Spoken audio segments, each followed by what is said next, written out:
Hello ಸ್ನೇಹಿತರೆ, welcome back to my channel ಬುರ್ಲಿಬುಲ್ಸ್ academy YouTube ಚಾನಲ್ಗೆ ತಮ್ಮೆಲ್ಲರಿಗೂ ಸ್ವಾಗತ. ಇವತ್ತಿನ ಸಂಚಿಕೆಯಲ್ಲಿ KPSC ನವರು KAS ಹುದ್ದೆಗಳಿಗೆ 2026ರ ಗೆಜೆಟೆಡ್ ಪ್ರೊಫೆಷನರಿ ನೇಮಕಾತಿ 319 ಹುದ್ದೆಗಳಿಗೆ ಗ್ರೂಪ್ ಎ ಮತ್ತು ಗ್ರೂಪ್ ಬಿ ಹುದ್ದೆಗಳ ನೇಮಕಾತಿ ಅಧಿಸೂಚನೆಯನ್ನು ಕರೆದಿದ್ದಾರೆ. ಅವು ಯಾವ ರೀತಿ ಇದಾವು, ಸೆಲೆಕ್ಷನ್ ಪ್ರೊಸೆಸ್ ಏನು, ಅಪ್ಲಿಕೇಶನ್ ಡೇಟ್ ಏನೈತಿ, ಮತ್ತು ಇದಕ್ಕೆ ಎಜುಕೇಷನಲ್ ಕ್ವಾಲಿಫಿಕೇಷನ್ ಐತಿ ಅಂತೇಳಿ ಪ್ರತಿಯೊಂದು ಒನ್ ಬೈ ಒನ್ ಹೇಳಿ ನೋಡ್ಕೋತ ಹೋಗೋಣ.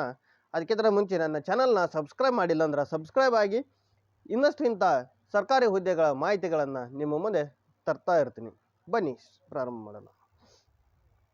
ಕರ್ನಾಟಕ ಸರ್ಕಾರಿ ಲೋಕಸೇವಾ ಆಯೋಗ 2026ನೇ ಸಾಲಿನ ಗೆಜೆಟೆಡ್ ಪ್ರೊಫೆಷನರ್ಸ್ ಹುದ್ದೆಗಳ ನೇಮಕಾತಿ ಅಧಿಸೂಚನೆಯನ್ನು ಪ್ರಕಟ ಮಾಡಿದೆ. ಅದು ಎಷ್ಟಂದ್ರೆ 319 ಹುದ್ದೆಗಳದಾವು. ಇದಕ್ಕೆ ಅರ್ಜಿ ಪ್ರಕ್ರಿಯೆ, ಅರ್ಜಿ ಸಲ್ಲಿಸಾಕ ಆಗಸ್ಟ್ 1ನೇ ತಾರೀಕಿನಿಂದ ಆಗಸ್ಟ್ 31ನೇ ತಾರೀಕುವರೆಗೆ ಅಪ್ಲಿಕೇಶನ್ ವಿಂಡೋ ಓಪನ್ ಇರ್ತೈತಿ.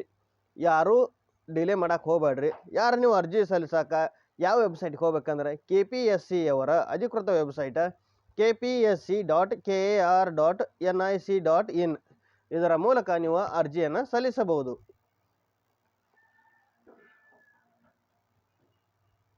ನಿಮಗೆ ಮತ್ತೆ ಇನ್ನೊಂದು ಏನು ಹೇಳ್ಬೇಕಂದ್ರೆ, KPSC ಗೆಜೆಟೆಡ್ ಪ್ರೊಫೆಷನರ್ಸ್ ನೇಮಕಾತಿ 319 ಹುದ್ದೆಗಳ ಕರೆದಿದ್ದಾರೆ. ಇದ್ರಾಗ ಗ್ರೂಪ್ ಎ ಮತ್ತು ಗ್ರೂಪ್ ಬಿ ಅಂತ ಹೇಳಿ ವಿಂಗಡಣೆ ಮಾಡಿದ್ದಾರೆ. ಗ್ರೂಪ್ ಎ ಹುದ್ದೆಗಳ 117 ಹುದ್ದೆಗಳದಾವು. ಗ್ರೂಪ್ ಬಿ ಹುದ್ದೆಗಳ 202 ಹುದ್ದೆಗಳದಾವು. ಒಟ್ಟು ಟೋಟಲ್ ಸೇರಿ 18 ವಿವಿಧ ಹುದ್ದೆಗಳ ನೇಮಕಾತಿ ನಡೆಯಲೇ ಇದೆ. ಇದರಲ್ಲಿ ಹೈದರಾಬಾದ್ ಕರ್ನಾಟಕ ಸಂವಿಧಾನದ ವಿಧಿ 371J ಸ್ಥಳೀಯ ವೃಂದದ ಮೀಸಲಾತಿ ಅಡಿಯಲ್ಲಿ ಗ್ರೂಪ್ ಎಯು 5 ಹುದ್ದೆಗಳು ಹಾಗೂ ಗ್ರೂಪ್ ಬಿಯ 17 ಹುದ್ದೆಗಳು, ಒಟ್ಟು 22 ಹುದ್ದೆಗಳ ಮೀಸಲಿರಿಸಲಾಗಿದೆ. ಈ ಹುದ್ದೆಗಳಿಗೆ ಸಾಮಾನ್ಯ ವೃಂದದ ಹುದ್ದೆಗಳ ಜೊತೆಗೆ ಪ್ರತ್ಯೇಕವಾಗಿ ಮೀಸಲಾತಿ ಹೊಂದಿವೆ. ಹುದ್ದೆಗಳು ಹಲವಾರು ಖಾಲಿ ಹುದ್ದೆಗಳ ವಿವರಗಳನ್ನು ಮುಂದೆ ನಾನು ತಿಳಿಸ್ತಾ ಹೋಗ್ತೀನಿ. ಯಾವ್ಯಾವುದಾವಪ್ಪ ಇನ್ನು ಗ್ರೂಪ್ ಎದಾಗ ಯಾವುದಾವು ಬನ್ನಿ. ಯಾವ್ಯಾವ ಇಲಾಖೆದವ್ರಿಗೆ ಕನ್ಫರ್ಮ್ ಮಾಡಿದ್ದಾರೆ ಅಂದ್ರೆ, tahsildar grade 2 revenue department total 25 post ಅದಾವು. ಕಮರ್ಷಿಯಲ್ ಟ್ಯಾಕ್ಸ್ ಆಫೀಸರ ಕಮರ್ಷಿಯಲ್ ಟ್ಯಾಕ್ಸ್ ಡಿಪಾರ್ಟ್ಮೆಂಟ್ನವ್ರಿಗೆ 74 ಟೋಟಲ್ 74 ಪೋಸ್ಟ್ ಅದಾವು. ಮತ್ತು ಅಸಿಸ್ಟೆಂಟ್ ಸೂಪರಿಂಟೆಂಡೆಂಟ್ ಪ್ರಿಸನ್ಸ್ ಡಿಪಾರ್ಟ್ಮೆಂಟ್ ಅಂದರೆ ಜೈಲಾಧಿಕಾರಿಗಳಿಗೆ 5 ಪ್ಲಸ್ ಹೈದರಾಬಾದ್ ಕರ್ನಾಟಕ 6 ಹುದ್ದೆಗಳದಾವು. Assistant register of cooperative societies cooperation ಡಿಪಾರ್ಟ್ಮೆಂಟ್ದವ್ರಿಗೆ ಟೋಟಲ್ 21 ವೇಕೆನ್ಸಿ ಇದಾವು. ಜನರಲ್ ಕ್ಯಾಟಗರಿ 19, ಹೈದರಾಬಾದ್ ಕರ್ನಾಟಕ ಅಂದ್ರೆ 2. Assistant director department of agriculture marketing cooperation ಡಿಪಾರ್ಟ್ಮೆಂಟ್ನವ್ರಿಗೆ 10 ಪ್ಲಸ್ 2 12 ವೇಕೆನ್ಸಿಗಳದಾವು. Deputy superintendent of excise finance department total 5 vacancy ಇದಾವು. Employment officer skill development entrepreneurship and livelihood ಡಿಪಾರ್ಟ್ಮೆಂಟ್ದವ್ರಿಗೆ 3 vacancy ಇದಾವು. ಇನ್ನು chief officer grade 1 urban development ಡಿಪಾರ್ಟ್ಮೆಂಟ್ದವ್ರಿಗೆ 18 plus 2 20 vacancy ಇದಾವು. Assistant treasury officer finance treasury department ಅಂದ್ರೆ ಖಜಾನೆ ಡಿಪಾರ್ಟ್ಮೆಂಟ್ಗೆ ಟೋಟಲ್ 12 ವೇಕೆನ್ಸಿ ಇದಾವು. Assistant director food civil supplies and consumer affairs ಡಿಪಾರ್ಟ್ಮೆಂಟ್ಗೆ 2 ಪ್ಲಸ್ 2 4 ಹುದ್ದೆಗಳದಾವು. Section officer Karnataka government secretariat 5 ಹುದ್ದೆಗಳದಾವು. Section officer Karnataka public service commission 3 plus 1 4 ಹುದ್ದೆಗಳದಾವು. Assistant director grade 2 social welfare ಡಿಪಾರ್ಟ್ಮೆಂಟ್ದವ್ರಿಗೆ 11 ಹುದ್ದೆಗಳದಾವು. ಟೋಟಲ್ 202 ಹುದ್ದೆಗಳದಾವು. KPSC ಗೆಜೆಟೆಡ್ ಪ್ರೊಫೆಷನರ್ ಅರ್ಹತಾ ಮಾನದಂಡಗಳು ಏನದಾವಪ್ಪ?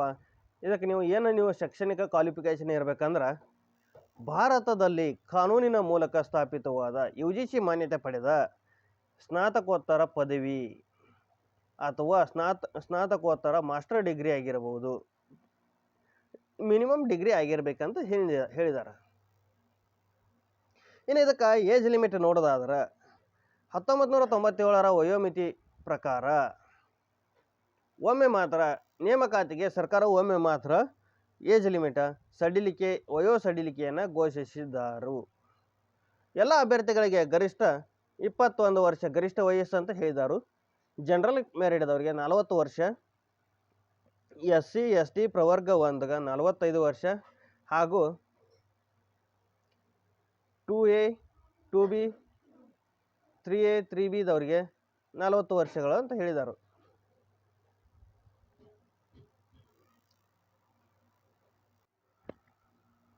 ಮತ್ತು ಇದಕ್ಕೆ ಎಕ್ಸ್ ಸರ್ವಿಸ್ ಮ್ಯಾನ್ದವರಿಗೆ 5 ವರ್ಷಗಳ ಸಡಿಲಿಕೆಯನ್ನು ಕೊಟ್ಟಿದ್ದಾರೆ.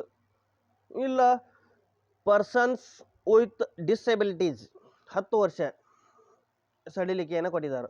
ವಿಧವೆಯರಿಗೆ ಅಥವಾ ವಿಚ್ಛೇದಿತ ಅಥವಾ ಮರು ಮದುವೆಯಾಗದ ಮಹಿಳೆಯರಿಗೆ 10 ವರ್ಷಗಳ ವಯೋ ಸಡಿಲಿಕೆಯನ್ನು ಕೊಟ್ಟಿರುತ್ತಾರೆ. ಅಧಿಸೂಚನೆಯಲ್ಲಿ ತಿಳಿಸಿರುವ ಷರತ್ತುಗಳಿಗೆ ಒಳಪಟ್ಟಿರುತ್ತದೆ. ಇನ್ನು ನಿಮಗೆ ಹೆಚ್ಚಿನ ಮಾಹಿತಿ ಬೇಕಾದ್ರೆ ನೋಟಿಫಿಕೇಶನ್ ಇರ್ತದೆ ಡಿಸ್ಕ್ರಿಪ್ಷನಲ್ಲಿ, ನೀವು ಡೌನ್ಲೋಡ್ ಮಾಡಿ ನೋಡ್ಬೋದು. ಇನ್ನು ಇದಕ್ಕೆ ಅಪ್ಲಿಕೇಶನ್ ಫೀಸ್ ಎಷ್ಟೈತಿ? ಅಪ್ಲಿಕೇಶನ್ ಫೀಸ್ ಎಷ್ಟೈತಿ ಅಂದ್ರೆ ಅರ್ಜಿ ಶುಲ್ಕ ಸಾಮಾನ್ಯ ಹಾಗೂ ಇತರೆ ವರ್ಗದವರಿಗೆ 600 ರೂಪಾಯಿ ಐತಿ. ಪ್ರವರ್ಗ 2A 2B 3A 3Bದವರಿಗೆ 300 ಐತಿ. ಮಾಜಿ ಸೈನಿಕರು ಎಕ್ಸ್ ಸರ್ವಿಸ್ ಮ್ಯಾನ್ಗೆ 50 ರೂಪಾಯಿ ಐತಿ. SC ST ಪ್ರವರ್ಗ 1 ದಿವ್ಯಾಂಗದವರಿಗೆ PWDಗೆ ಶುಲ್ಕದಿಂದ ಸಂಪೂರ್ಣ ವಿನಾಯಿತಿ ಹೇಳಿದರು. ಪಾವತಿ ವಿಧಾನ ಅಭ್ಯರ್ಥಿಗಳು ಕೆಳಗಿನ ಯಾವುದೇ ಆನ್ಲೈನ್ ಮೂಲಕ ನೀವು ಅರ್ಜಿಯನ್ನು ಶುಲ್ಕ ಪಾವತಿಸಬಹುದು. Net banking, debit card, credit card, UPI ಮೂಲಕ ನೀವು ಪಾವತಿಸಬಹುದು. ಮತ್ತು ಇನ್ನೊಂದು, ನೀವು ಯಾವುದೇ ಕಾರಣಕ್ಕೂ ಒಮ್ಮೆ ಪಾವತಿಸಿದ ಶುಲ್ಕವನ್ನು ಯಾವುದೇ ಕಾರಣಕ್ಕೂ ಮರುಪಾವತಿ ಮಾಡಲಾಗುವುದಿಲ್ಲ. ಮತ್ತು ಶುಲ್ಕ ಪಾವತಿ ವಿಫಲವಾದ ಅಥವಾ ಅಪೂರ್ಣವಾಗಿರುವ ಅರ್ಧಂಬರ್ಧ ಹಾಕಿದ ಅರ್ಜಿ ತಿರಸ್ಕಾರ ಮಾಡಲಾಗುತ್ತದೆ ಅಂತ ಹೇಳ್ತಾ ಇವತ್ತಿನ ಸಂಚಿಕೆಯನ್ನು ಮುಗಿಸ್ತಾ ಇದ್ದೀನಿ. ಹಾಗೆ ಬುರ್ಲಿಬಲ್ಸ್ ಅಕಾಡೆಮಿ ಯೂಟ್ಯೂಬ್ ಚಾನಲ್ನ ಪೇಜ್ನ ಫಾಲೋ ಮಾಡಿ, ಸಬ್ಸ್ಕ್ರೈಬ್ ಮಾಡಿರಿ, ಸಪೋರ್ಟ್ ಮಾಡಿರಿ, ಲೈಕ್ ಮಾಡಿರಿ ಅಂತ ಹೇಳ್ತಾ ಇವತ್ತಿನ ಸಂಚಿಕೆಯನ್ನು ಮುಗಿಸ್ತಾ ಇದ್ದೀನಿ. ಜೈ ಹಿಂದ್.